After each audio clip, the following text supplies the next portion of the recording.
Farizal, bagaimanakah kondisi di Bandara Internasional Soekarno-Hatta pada sore hari ini?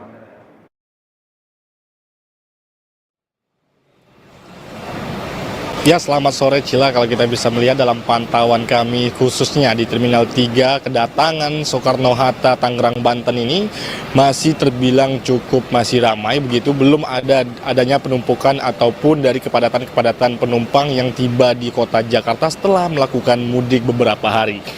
Dan kalau kita melihat, berdasarkan data yang kita himpun, ini Terminal 1 ada 237 penerbangan dengan 38.000 penumpang. Dan sedangkan Terminal 2 ada 207 penerbangan dengan 31.000 penumpang. Sedangkan di Terminal 3 ini ada 219 penerbangan dengan total 29.000 penumpang. Jadi kalau kita kalkulasikan ini lebih didominasi oleh dari ketibaan daripada keberangkatan. Kalau kita bisa menghitung ini dengan total yang kita dapat ini ada 77.000 masyarakat yang tiba di kota di Jakarta khususnya ini melalui Terminal Soekarno-Hatta di Terminal 3 maksud kami begitu. Sedangkan untuk keberangkatan sendiri mencapai hanya 72.000, artinya ada sedikit penurunan didominasi oleh dari ketibaan daripada pemudik ini sendiri melalui transportasi udara khususnya di Terminal 3 Soekarno-Hatta. Dan kalau kita juga mengingat ini dari pemerintah sendiri memprediksi nantinya arus balik Lebaran Idul Fitri ini sendiri akan terjadi pada besok hari, yaitu bertepatan pada tanggal 4 hingga tanggal 7 April mendatang. Dan di mana juga nantinya ini sebagian para pekerja ini nanti akan mulai masuk bekerja seperti biasanya dan melakukan aktivitas seperti biasanya itu jatuh pada tanggal 8 April mendatang. Kembali ke studio Cila. Kemudian saya juga ingin mengetahui, Farizal, bagaimanakah kondisi arus lalu lintas menuju ke bandara itu sendiri? Apakah terjadi juga ramai lancar ataukah sepi-sepi saja?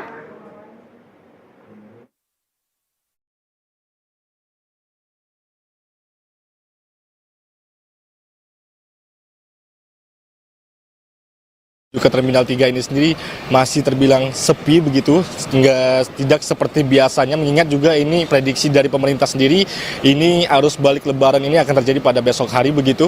Dan kita juga ada sedikit himbauan kepada para masyarakat begitu, di mana ini ada diskon yang diterapkan oleh kebijakan pemerintah ini sendiri, khususnya dari Presiden Prabowo Subianto untuk para masyarakat khususnya yang menaiki dari transportasi udara ataupun pesawat.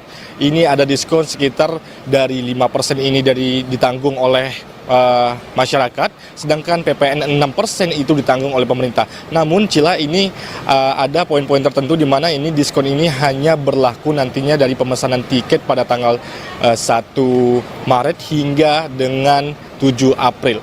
Dan kalau kita juga melihat ini hanya berlaku untuk penerbangan pada tanggal 27 Maret hingga 7 April. Artinya jika di atas tanggal 7 April begitu tidak mendapatkan diskon ataupun potongan dari PPN diskon sendiri. Kembali ke studio Cila. Farizal, sejauh pengamatan Anda, adakah delay atau keterlambatan penerbangan yang terjadi di Bandara Soekarno-Hatta?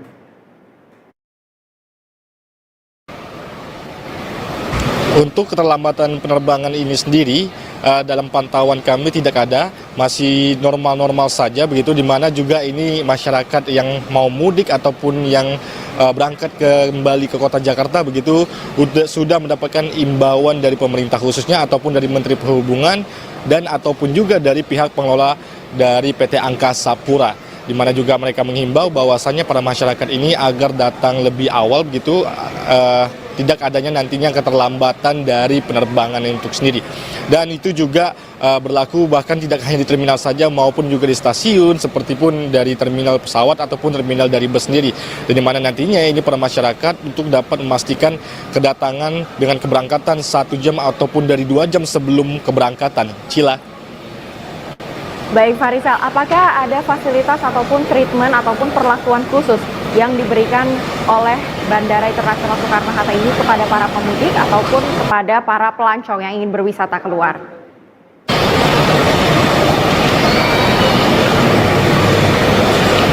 Ya, sedangkan untuk fasilitas ini sendiri sama seperti hari biasanya ataupun normalnya, di mana tidak ada fasilitas khusus, begitu mengingat juga ini Lebaran Idul Fitri ataupun H+3 Lebaran.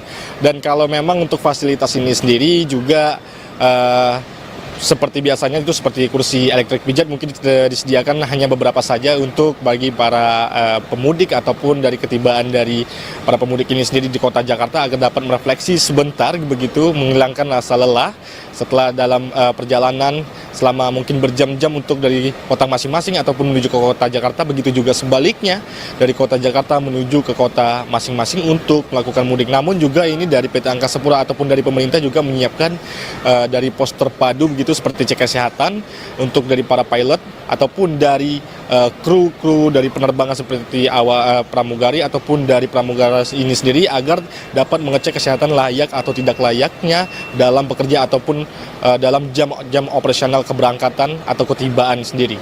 Cila. Baik, terima kasih banyak Farizal atas laporan Anda dan tentunya kepada juru kameramen Tio Malau.